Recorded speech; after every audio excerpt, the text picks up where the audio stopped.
The hangar smelled of burnt oil and salt air. Outside, the Pacific roared, a constant reminder that the war was far from over. It was 1943, on a lonely airstrip somewhere in the Solomon Islands. The ground crew had been awake for 48 hours straight. The Japanese Zeros ruled the skies, faster, sharper, deadlier than anything America had. But in one corner of the airfield, under the thin shadow of a half-torn canvas, a mechanic named Frank Dillard was twisting copper wire around the wing of a P-38 Lightning. It looked absurd, a crude, messy tangle of metal and sweat. Pilots laughed. Even his own commander called it ridiculous. But that night, under a sky trembling with tracer fire, the first P-38 with Dillard's wire trick lifted off the runway. Minutes later, the radio crackled with something no one expected to hear. "Zero down, another one burning. I don't know what you did, Frank, but it worked." The Pacific wind carried the echo of that message through the dark. A single mechanic, a length of copper wire, and a desperate idea that would change air combat forever. And it all began with failure. When the Americans first met the Zero, they didn't just lose planes. They lost faith. The P-38, that beautiful twin-engine monster of aluminum and promise, was being shredded in the sky like paper. Until one man refused to believe the problem was the plane. He believed it was the way it spoke to the air. The first time Lieutenant Harold Knox saw a Zero, it wasn't in flight, it was in flames, spinning toward the jungle below. He thought it was over. The Pacific sky seemed to clear for a moment, like the war itself had paused to breathe. But the moment he turned, another Zero came out of the sun. No warning. No shadow. Just a flicker of white wings and gunfire tearing through aluminum. The P-38s, those gleaming, twin-tailed symbols of American air superiority, had become coffins at altitude. Their turbochargers failed in the humid air. Their engines lagged in response. Their turns, wide and lazy, made them easy prey for the nimble Japanese fighters that danced like dragonflies. Knox survived that day by diving into cloud cover, engines screaming, bullets clipping his tail. He landed with his hands shaking so hard he couldn't unbuckle his harness. On the runway, a mechanic ran up, a wiry man with grease-stained fingers and a cigarette always burning on his lip. "Dillard," Knox muttered. "Get her ready again." Frank Dillard nodded but didn't move. He was staring at the holes in the wing. Dozens of them. Perfect entry wounds, clean as surgical cuts. "You can't fight ghosts, sir," Dillard finally said. "But you can trick them." That night, the hangar became a confessional. Pilots muttered about death in half-sentences. Mechanics spoke to engines as if they were friends who refused to wake. The radio played static. And Frank Dillard sat alone beside a dismantled wing, staring at a small piece of wire. It wasn't much, a copper thread, stripped from an old radio coil. He turned it between his fingers, thinking about what the air did when it moved. The Pacific wasn't Europe. Here, heat bent signals. Humidity warped control surfaces. Static built up along the wings during dives, making instruments twitch and needles spin. Pilots complained their compasses went mad in storms. Some swore they could feel their controls seize up when lightning was near. To most, it was superstition. To Dillard, it was a clue. He wasn't an officer. He wasn't a scientist. He was a farm boy from Nebraska who'd grown up fixing tractors under dust storms that could eat the sun. He'd learned early that when machines acted up, they were usually just talking in a language no one understood. So when he saw pilots die, he didn't blame them. He blamed the silence between the wings, the invisible conversation between metal and air.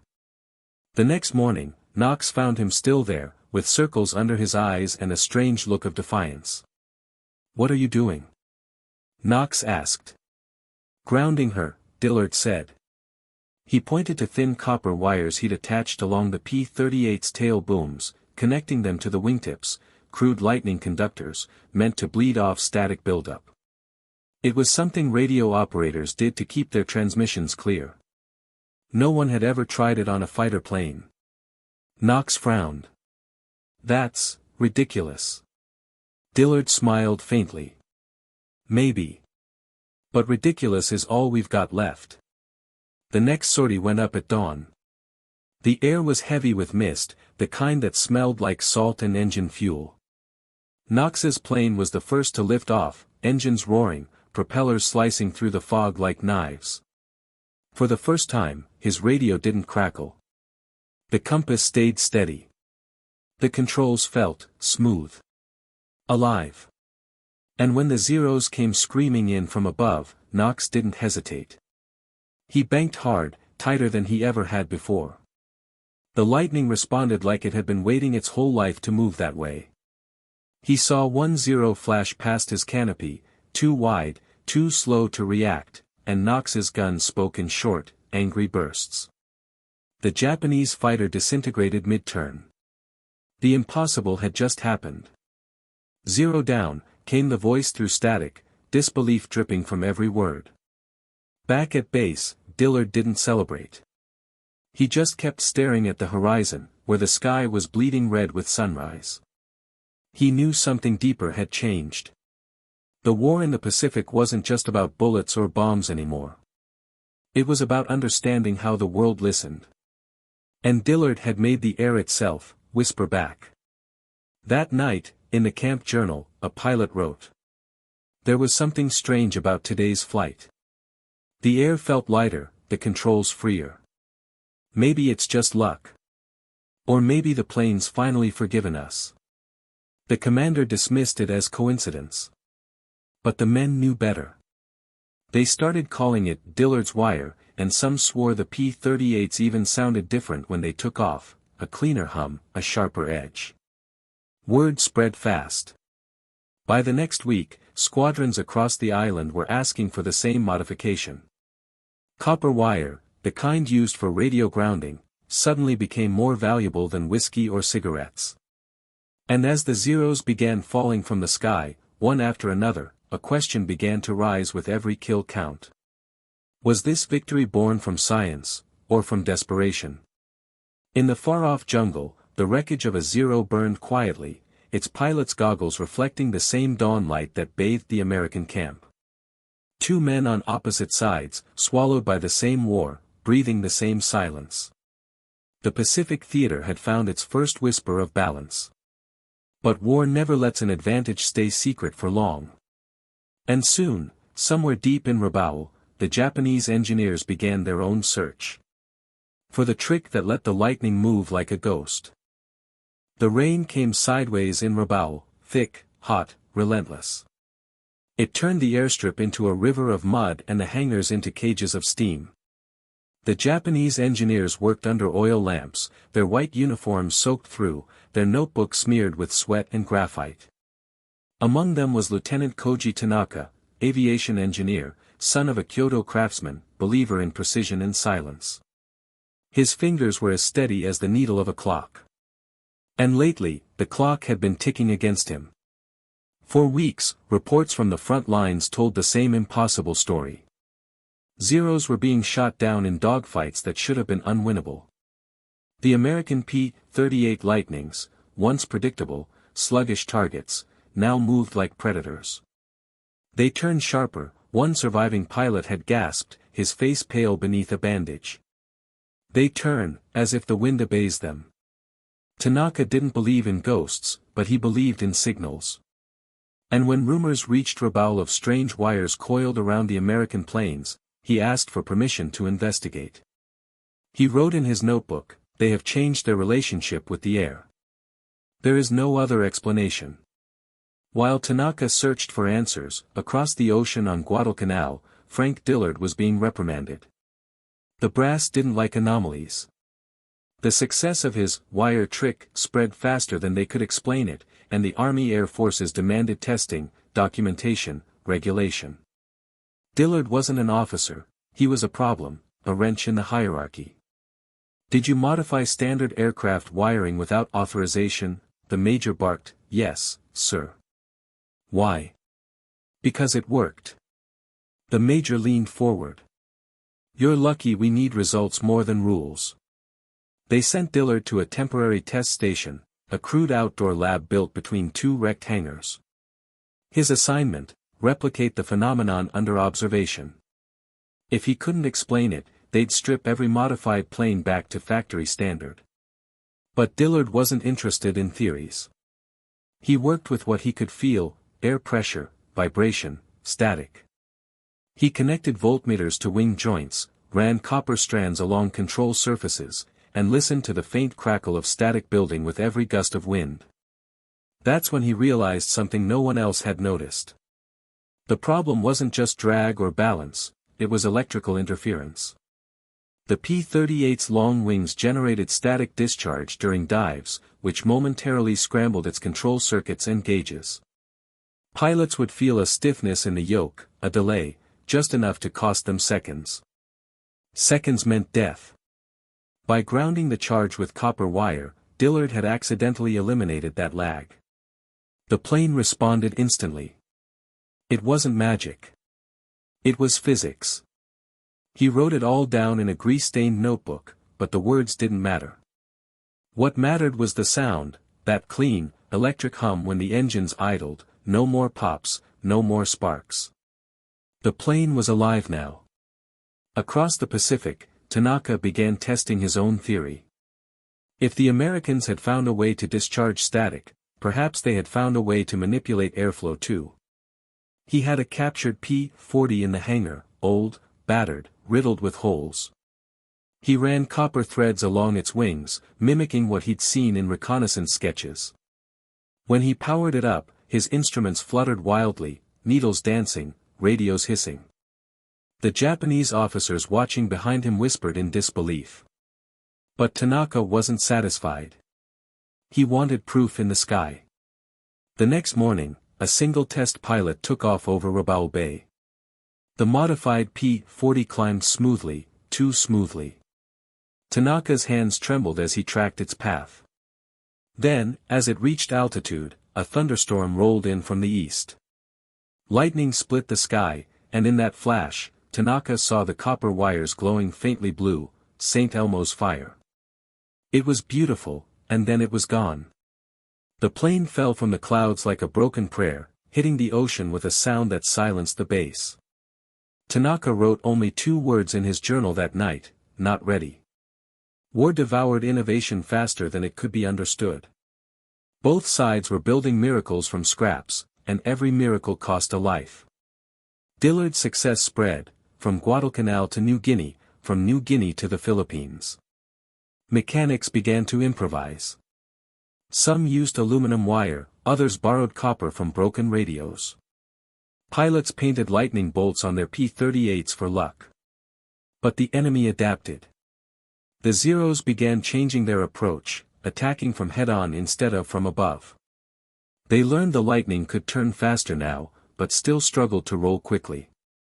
It became a battle of adaptation, instinct against invention. Meanwhile, Dillard received a letter from his sister back home in Nebraska. The ink was smudged from rain. "Ma says you're fixing planes like they're people. Maybe that's why they listen to you." He folded the letter into his pocket and went back to work. Because while others saw aircraft as weapons, he saw them as extensions of will, mirrors of the men who flew them. And in this war, willpower was the only resource that never ran dry. The following week, reconnaissance reported a strange new sound over Bougainville. Pilots described it as a whine, sharp, rising, unnatural. At first, they thought it was a new Japanese engine. It wasn't.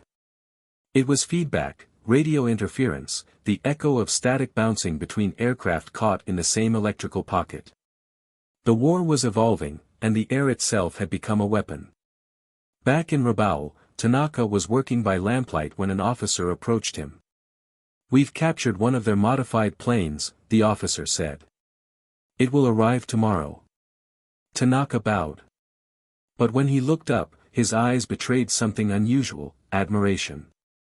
The Americans, he thought, had done something extraordinary. They had learned to listen to the wind.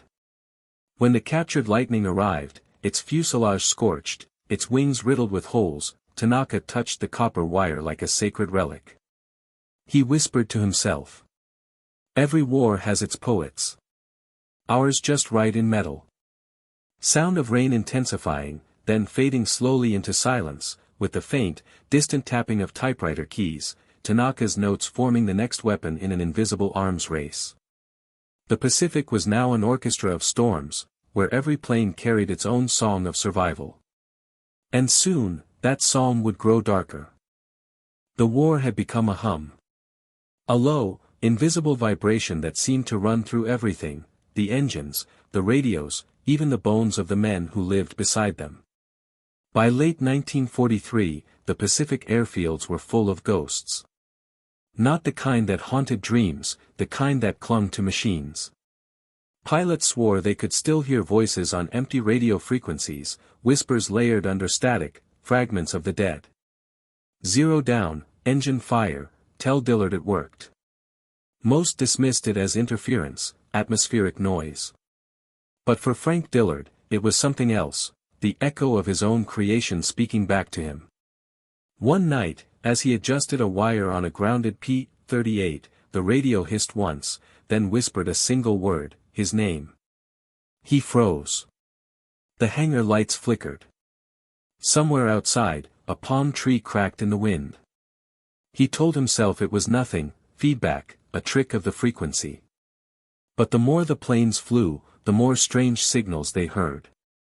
Ghost transmissions. Scrambled voices in impossible dialects. One pilot even claimed he heard a Japanese voice singing through the static before a dogfight. It was nonsense, of course. But Dillard couldn't shake the feeling that they'd touched something they didn't understand, that the air had rules, and he had broken one. Meanwhile, Lieutenant Koji Tanaka in Rabaul finally received the wrecked American Lightning. Its engines were torn apart, but the copper wires remained, burnt black from heat. He examined every inch. The connections were crude but deliberate, handmade, not factory designed. And yet, they worked. He touched one of the wires and felt a faint sting, residual charge, even after death. He began replicating the system on a zero frame, carefully winding new copper threads along the control surfaces. He didn't tell command. They didn't like unapproved experiments any more than the Americans did. But he had to know. On a moonless night, Tanaka's prototype lifted off, a single pilot inside, trembling as the engines screamed against the dark. At first, the plane flew like a dream, stable, smooth, responsive. But then, at higher altitude, a strange resonance began. The wings started to sing, a deep metallic hum that grew louder the faster it flew. Tanaka's instruments glitched, the altimeter spinning. Then, over the radio. "Lieutenant, the air, it feels alive." Seconds later, silence. The plane vanished from radar. Hours later, they found the wreckage deep in the jungle, the cockpit fused shut, the wires melted like veins of glass. Tanaka stood over the smoldering frame, rain hissing on hot metal. He didn't speak for a long time. When he did, it was almost a prayer. They've changed the conversation. But the air still decides who listens. In Guadalcanal, Dillard's reputation had grown into myth. New mechanics sought him out like a prophet. Pilots brought bottles of whiskey just to shake his hand. But Dillard wasn't proud. He was tired. Every improvement he made only bought them time. The Japanese adapted faster each month. And the voices, those ghost signals, were growing clearer. Sometimes, late at night, he tuned into the static and swore he could hear phrases in Japanese, then English, overlapping. Echoes of messages from both sides, tangled in a web of frequencies that stretched across the Pacific like a nervous system. "What if," he muttered once to Knox, "the sky's remembering everything we send into it?" Knox laughed it off. But not for long. During a late-night test flight, Knox's radio picked up something strange, his own voice. A transmission he'd sent 3 days earlier, repeating itself word for word. He returned pale, silent. "Frank," he whispered, "I think the air's talking back." War had made men superstitious. But in those days, superstition was all that stood between reason and madness. And madness had started to sound like Morse code. At the same hour, 1,500 miles away, a Japanese operator monitoring Allied frequencies also logged the same echo, identical message, delayed by days. The same voice. The same static. No source. Tanaka studied the report and smiled faintly. "Resonance," he wrote. "The war has tuned the world to a single frequency." Dillard, on the other side, wrote something eerily similar in his notebook that night. "Every wire hums the same note, no matter who you fight for." Neither man knew the other existed. But their discoveries, born from desperation, were converging toward something bigger than the war itself. On both sides of the ocean, the same storm began to rise, a typhoon that would erase whole airfields, planes, and men alike. By the time the typhoon hit in late 1944, it wasn't bullets or bombs that grounded the fighters. It was static. The storm charged the atmosphere so heavily that every radio, every engine, every cockpit became an electrical cage. Sparks danced along metal skin. Dillard stood inside a hangar, watching a lightning hum like a living thing. Its wires glowed faintly blue. The air was thick enough to taste. "Don't touch it," he warned a younger mechanic. "The air's angry tonight." Across the sea, Tanaka did the same, standing in front of his experimental Zero, the copper veins alive with light, his uniform soaked through with rain. For one brief, impossible moment, both men, enemies, inventors, looked up into the same storm. The same color of lightning. The same sound of engines moaning against the wind. Dillard whispered, "We built thunder," as Tanaka, half a world away, whispered, "We became it." When the typhoon passed, the Pacific was quiet. Dozens of planes were destroyed, hangars ripped open like wounds. And yet, both men survived. Tanaka buried his notebook in a tin box beneath the ruined hangar. Dillard burned his. Neither wanted the war to remember. But the war always remembers. The wire trick became standard equipment by 1945. Engineers across the Allied front formalized it, patenting the concept under aerodynamic grounding improvements. The brass forgot Dillard's name, but the pilots didn't. Every lightning that left the factory carried a small engraving on its inner panel, a coil symbol, simple and unmarked. No one knew who added it. But to those who had flown through the storm, it meant something sacred. That the sky could be tamed. That fear could be engineered into silence. Years later, a Japanese mechanic would uncover Tanaka's buried notes and recognize the same sketches, the same pattern of copper veins. Two men, never meeting, had written the same language in metal. And in that silence between frequencies, between survival and surrender, they had both learned the same truth. War doesn't invent monsters. It invents listeners. The war was ending, but the machines refused to stop speaking. By the spring of 1945, the Allied airfields were littered with ghosts, half-buried P-38s, scorched Zeros, engines gutted for spare parts. Yet when the wind swept across the runways, a hum still drifted through the wreckage, the faint vibration of old static caught in twisted copper. Frank Dillard sat alone on a crate outside the maintenance hangar on Leyte. His uniform was sun-bleached, his eyes hollowed by sleeplessness. Around him, the jungle pulsed with insects and the sea whispered against the mangrove roots. The war had moved north, Iwo Jima, Okinawa, but for the men left behind, time had slowed to a crawl. The radio beside him clicked on by itself, a whisper of Morse code, then silence. He didn't move. He had stopped trying to explain it. The static came at random now, sometimes words, sometimes music, sometimes nothing but breathing. Probably leftover signals bouncing around the ionosphere, a communications officer had told him. Ghost reflections. They fade eventually. But Dillard had heard his own voice again, a recording of a message he had never sent. keep the wire tight. The air listens. He hadn't slept since. Across the ocean, Lieutenant Koji Tanaka had survived the bombing of Rabaul by what he later called the mercy of mathematics. He'd been underground, sheltering in a storage room full of batteries and radio coils. When he emerged, the base was ash. He dug out his tin box, the one that held his buried notebook, and opened it with shaking hands. The pages were damp, edges eaten by mold, but the diagram still glimmered faintly where the pencil had pressed too deep. At the bottom of one page, a word he didn't remember writing: harmony. He left Rabaul disguised as a civilian engineer, boarding a cargo ship bound for mainland Japan. He carried only his notes and a pocket-sized piece of copper wire, polished smooth from his thumb. The sea voyage lasted weeks. The crew rarely spoke. Once, in a storm, the ship's radio began transmitting on its own, a looping pattern of dots and dashes no one could decode. When they played it back later, it sounded like a heartbeat. Tanaka didn't tell anyone, but he copied it down. Dash. Dash. Dash. Dash.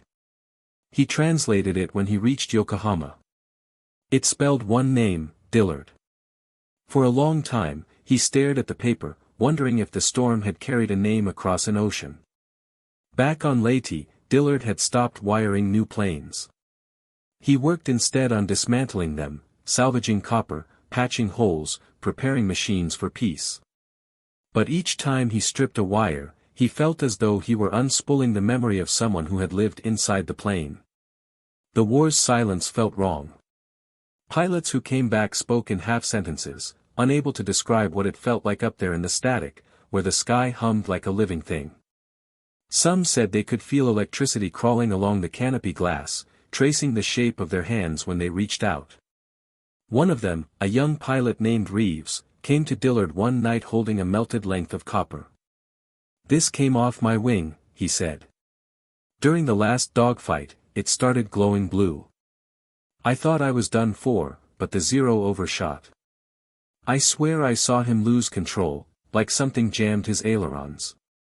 Dillard turned the wire in his fingers. It smelled of ozone. "Maybe the storm made the air sticky," he murmured. "Maybe you both touched the same current." He didn't tell Reeves that the same phenomenon had been reported by Japanese pilots too. The world was full of coincidences now, coincidences that looked too much like echoes. That summer, when the first atomic flash burned across the horizon over Hiroshima, Dillard was working on a generator at the base. The sky went white for a heartbeat. The instruments spiked. Every radio on the island screamed at once, thousands of voices overlapping, in English, Japanese, Russian, and static. Then, silence. His voltmeter needle was still trembling hours later, though the power had been cut. He wrote in his notebook that night. "Maybe this is what happens when you teach the sky to listen. It starts remembering everything at once." Tanaka, in a hospital outside Tokyo, saw the same flash. He thought it was lightning until the ground trembled. Later that night, as he walked through the blackout district, a faint hum followed him, not from wires or generators, but from the air itself. He recognized it immediately. The frequency of the P-38's discharge. He smiled once, bitterly. "We made the world conductive," he said aloud. "And now it conducts grief." An old woman nearby stopped and crossed herself, as if she had heard the same hum. In the months after Japan's surrender, the occupying forces began gathering engineers for debriefings. Tanaka was among them. The Americans wanted data, blueprints, anything that could be absorbed into post-war aviation. He was escorted into a dim tent, where an officer slid a photograph across the table, a familiar face under an American cap. "Do you know this man?" the officer asked. Tanaka stared. It was Dillard. He didn't speak, but the silence between them was answer enough. The officer continued, "He developed a field modification similar to your own designs. We think your ideas converged independently." Tanaka traced the edge of the photo. "Not independently," he whispered. The air carried it. The interpreter hesitated before translating, unsure if he'd heard correctly. A month later, Dillard himself was flown to Japan as part of the reconstruction teams. He was thinner now, quieter, the sort of man who looked like he'd left parts of himself scattered over the islands. When he stepped off the transport at Atsugi, the humidity wrapped around him like a ghost. For the first time, he was standing on the same soil as the man who had mirrored his work. He didn't know Tanaka's name, only that somewhere in this defeated country, another mechanic had once taught the air to sing. That night, lightning flashed beyond Tokyo Bay, and both men, miles apart, looked up at the same moment. Tanaka felt the vibration first, a brief, sharp static pulse through his window frame. Dillard felt it too, through a broken field radio he hadn't touched in months. Then, just for a second, a voice cut through the noise. Harmony. Neither of them ever spoke of it. The following morning, Tanaka's file disappeared from the American archives. His name was marked civilian consultant. Dillard returned home 2 months later, a medal on his chest and a silence in his eyes. His plane home hummed faintly the entire flight, though all instruments were off. When he reached Nebraska, the plains were quiet, endless horizon, nothing but the whisper of wheat. He thought he'd left the hum behind.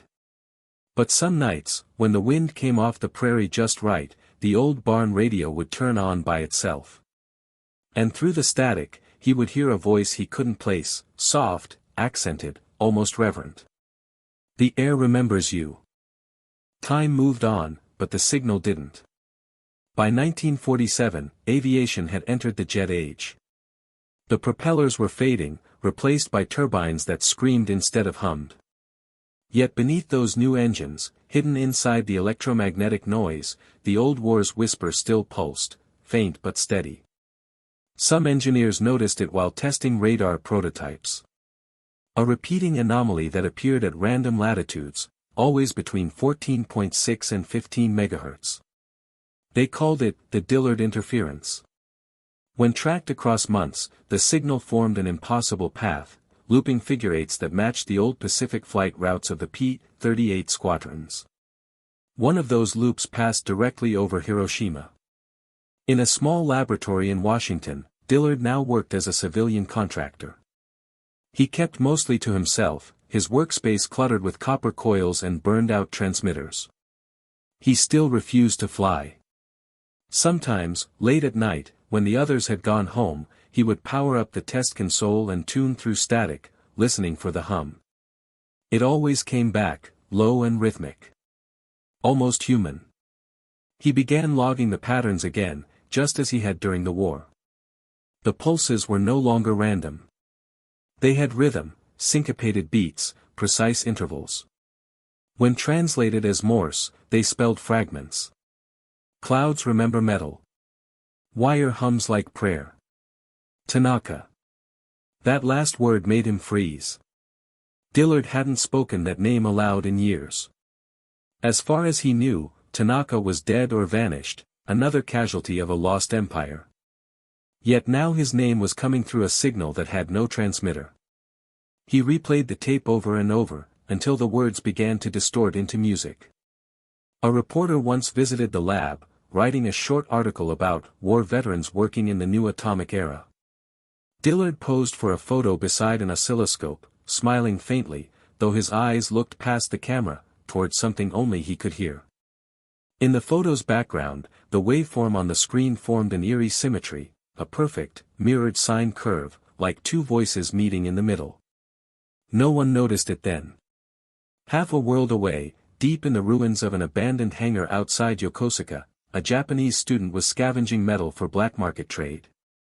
He found a box labeled in fading kanji, Tanaka, Koji, electromagnetic notes.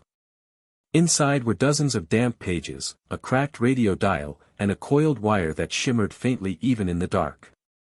When the student touched it, the static around him grew louder, like the sound of wind pressing through broken glass. He turned the dial without connecting any power. For half a second, a voice whispered through the silence. "Keep the wire tight." He dropped it and ran. The next day, he returned, but the box was gone. The U.S. Air Force later acquired similar materials through intelligence channels. They never disclosed what was found, but internal memos referred to a cross-national harmonic prototype capable of transmitting data through atmospheric resonance, without power, without antenna. Code name, Project Harmony. Dillard was reassigned to it in 1948.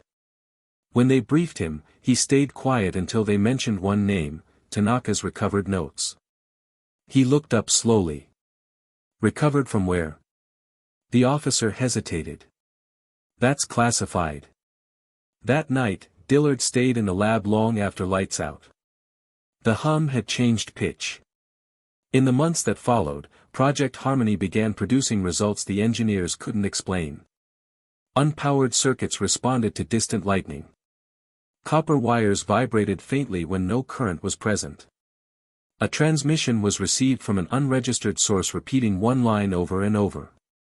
The air listens. By 1950, the Pentagon ordered the project sealed under new command. The scientists were reassigned, the data scrubbed. Dillard resigned quietly the next morning. He packed a small suitcase, took the first train west, and disappeared into the plains. That same week, a Japanese newspaper reported unexplained radio bursts detected near Nagoya, identical in frequency to the Dillard interference. For years, farmers across the Midwest spoke of a strange man who fixed broken radios for free. He'd sit in barns until dawn, rewiring old receivers, tuning them to frequencies that played only wind. Children said that when lightning hit the fields, you could see blue sparks dance around him, like the ghosts of old propellers spinning. He never gave his name. But in one abandoned workshop decades later, they found a single note written in neat script. Tanaka, it's still singing. Taped beside it was a strand of polished copper wire, looped into a perfect figure eight. Years later, NASA satellites would detect faint electromagnetic fluctuations around that same frequency band. When analyzed, the signal repeated a 4-second rhythm, eerily human, like breath. They catalogued it as background noise. But one engineer, reviewing the recording late one night, slowed the playback 400%. In the hiss of static, he heard a faint voice whisper. Harmony. The Pacific had long since quieted. The skies that once screamed with engines and tracer fire were now endless blue, the islands scarred but still standing. The planes were gone, dismantled, or rusting in hidden hangars. The men who had flown them were scattered, some lost, some home, some carrying secrets too heavy to speak aloud. Frank Dillard walked among the plains of Nebraska, the wind brushing against his cheeks like the breath of old battles. Every once in a while, a stray hum would echo in the wires of a barn radio, faint but unmistakable, a reminder that the war had left more than broken bodies and burned cities. It had left whispers. It had left memory woven into the very fabric of the air. Half a world away, Koji Tanaka looked out over the ruins of Yokosuka, the scent of salt and rain in the air. He traced his fingers over the tin box that had survived decades, its copper wires curled and darkened, a testament to ingenuity born from desperation. Neither man would ever fully meet the other, yet through time and space, through war and silence, their work had intertwined, a language of survival, of listening, of hope encoded into metal and static. The war ended, but the hum endured. A single wire, a single idea, had outlived the conflict. And in that hum was a story of human ingenuity, courage, and the quiet miracles born from impossible odds. If this story moved you, please like this video, subscribe for more forgotten World War II stories, comment where you're watching from, Texas, Germany, Australia. Thank you for keeping these memories alive.